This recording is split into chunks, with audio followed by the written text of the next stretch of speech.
My name is Eve DeCoste and I'm from Weston, Florida. I go to the University of Florida and I'm majoring in aerospace engineering. I'm on the space tooling team and we create tools that parts are fabricated on. I've learned a lot about the layout practices and just how parts are created. I think that it's important just to have a base knowledge of the materials and their applications and then how they can be applied to different scenarios and different parts and tools just in industry. I'm Noah Swenson. I'm from Dordt University in Northwest Iowa. I'm from Fargo, North Dakota, and I'm a junior, gonna be a senior, studying mechanical engineering. A lot of the projects that I've been focusing on are either product process development or some R&D stuff. So when I came on, they said, hey, here's some things that we're dealing with in our manufacturing process.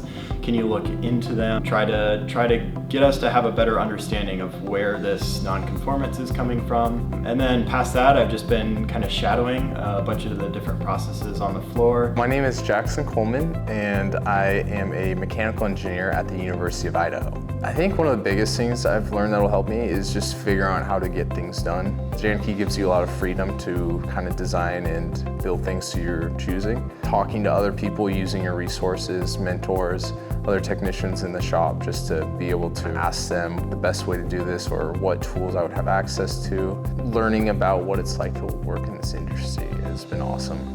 The large majority of the things that I've been working on will be put into use, hopefully. That's like exciting to know that, yeah, I'm doing stuff that actually matters and that's gonna be used and gonna be helpful. It's not just gonna be a project that's just scrapped and forgotten about. My favorite thing about Janicki is the people. I think that everyone's really nice and really approachable. And if I have a question, I feel like everybody is able to answer it or direct me to someone that can. Everyone loves helping interns, helping you meet your goals, and that's been really cool just to see how nice everybody is. It's a community for sure.